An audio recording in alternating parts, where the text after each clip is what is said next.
A country that calls itself the world's nicest, safe, clean, multicultural, universal healthcare, no wars of aggression, the kind of place people spend their whole lives trying to get into. So why are more Canadians leaving their own country than at any point in recorded history? And why is the generation that was supposed to inherit this place choosing to abandon it instead?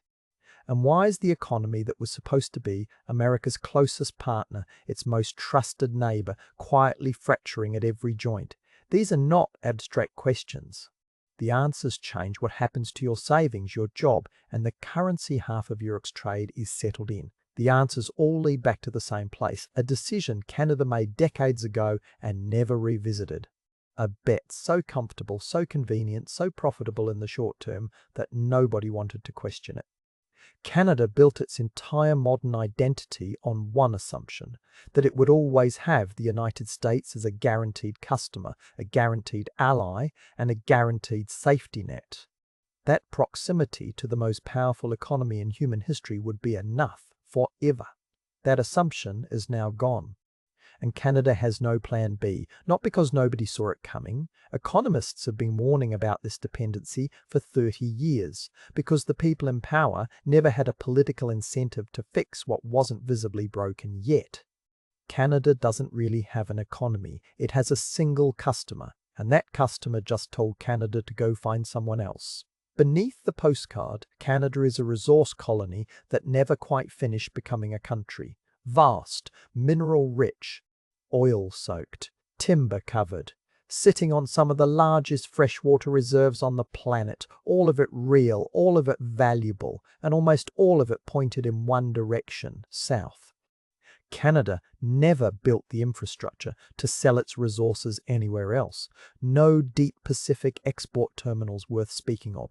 No serious trade architecture with Asia or Europe. Just the highway south, built wider every decade until it was the only road anyone knew how to use. 77% of everything Canada exports goes to one country. In any business, if 77% of your revenue comes from a single client, your accountant calls that an existential risk. Canada called it a foreign policy. The relationship worked for decades because both sides needed it. America needed cheap Canadian oil, cheap lumber, cheap water-intensive agricultural products. Canada needed a market so large and so close that building anything else felt unnecessary. Why build trade routes to Asia when the world's largest economy was right next door? Why develop domestic manufacturing when you could just ship raw materials south and buy finished goods back? It was easier. It was profitable. And it made Canada lazy, and then came the tariffs. Not a negotiating tactic, not temporary pressure, a structural shift in how the United States sees its relationship with the world and with Canada specifically. The United States decided it was done subsidizing Canadian proximity, and overnight, an economic model that had worked for 50 years became a liability.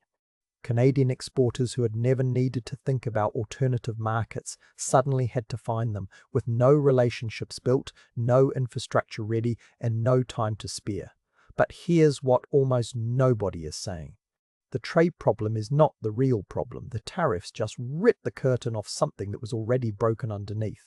Canada's household debt-to-income ratio is now the highest in the G7, higher than the United States before the 2008 financial crisis that nearly destroyed the global economy. Canadian families didn't build wealth. They borrowed it, almost entirely against houses.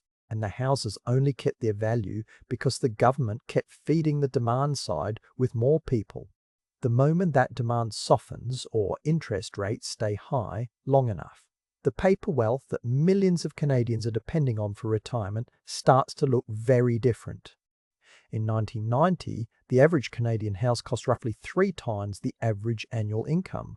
Today, it costs 11 times. In Vancouver, it's closer to 15 to 20 times annual income. A software engineer earning $95,000 a year in Toronto, a genuinely good salary, cannot buy a starter home in the city where the jobs are. That is not a housing market. That is a trap. So the government did what governments do when they run out of real solutions. They imported demand. Canada ran the most aggressive immigration program in the developed world, not to fill labour shortages, but to keep housing prices elevated and mask the collapse in domestic productivity. Canada added roughly 500,000 permanent residents per year at peak.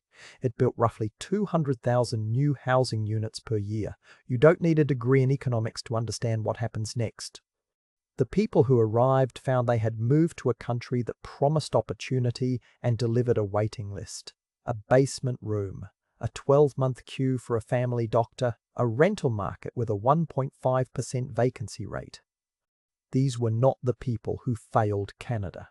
Canada failed them, and then counted them as a success story in the immigration statistics. And the young Canadians who were born into all of this? The ones whose parents told them to study hard, get a good job, and the country would take care of the rest? They looked at the numbers and made a different calculation. They started leaving. Not to other continents, just across the border. To a country where the same skills buy a house, a car, a neighbourhood with a school, and something left over at the end of the month. In 2023, Statistics Canada reported that net immigration of working-age, high-skilled Canadians hit its highest recorded level. The country was simultaneously importing record numbers of people and exporting the ones it most needed to keep. A treadmill running faster and faster, going nowhere. The cruel irony is that Canada needed immigration to work. It has an aging population and a genuine labour shortage in critical sectors. But the way it was implemented, without building housing, without investing in productivity, without any plan beyond the optics of the numbers, turned a solution into a second crisis layered on top of the first. Now put the American tariff shock on top of all of this. The Canadian auto sector, centred in Windsor and the surrounding Ontario corridor, directly employs over 105,000 people. Tariffs on Canadian assembled vehicles hit that sector immediately and hard. Lumber, already under long-standing duties, took another hit. Softwood exports fell sharply. Entire communities in British Columbia and Quebec, whose entire economic existence runs on forestry mills, looked at the new numbers and couldn't make them work. The federal government's response was to announce diversification. New trade routes to Asia, new pipeline corridors to the Pacific, new partnerships with Europe, all real, all necessary, all 30 years late. Every one of these projects will take a decade or more to change anything measurable. The crisis is not in 10 years. It is happening right now in communities that cannot wait. The auto worker in Windsor who just got laid off cannot wait for a Pacific LNG terminal to open in 2035. The nurse in Calgary who can't afford rent cannot wait for a Europe trade deal to clear Parliament. And underneath all of it, the debt. Canada's federal debt just crossed $1 trillion. Interest payments on that debt in 2025 consumed more of the federal budget than the money transferred to provinces to fund healthcare. A country famous for its public healthcare system is now spending more money servicing its debt than keeping its people healthy. That is not a political talking point. That is the federal budget. And it means that every year the debt grows, there is less room to fund the thing Canadians are most proud of and most dependent on. This is the wall Canada is walking toward, not a cliff. A wall, slow, visible, and entirely avoidable. If anyone in power were willing to say what needs to be said, the reforms are not complicated. Build more housing at scale. Restructure the tax system to reward productivity over asset speculation. Invest in diversified trade infrastructure.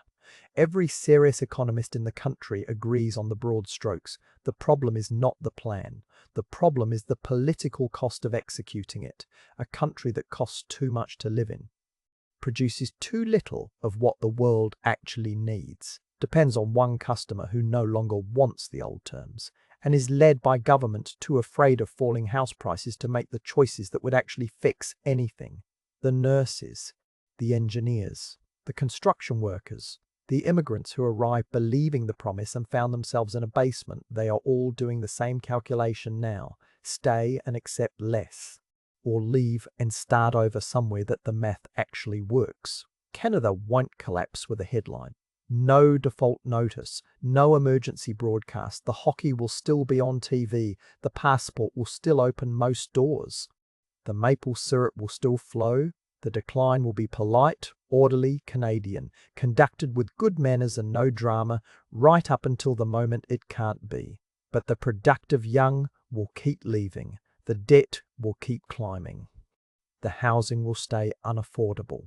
And a country that had every conceivable advantage, resources, educated people, stable institutions, peaceful geography, a friendly climate for business, will quietly become a cautionary tale about what happens when a nation mistakes proximity to greatness for greatness itself and spends 50 years living off the assumption instead of building something real. Drop a comment. Do you think Canada can still reverse this? And subscribe to World Fracture, because every country on this list thought it couldn't happen to them.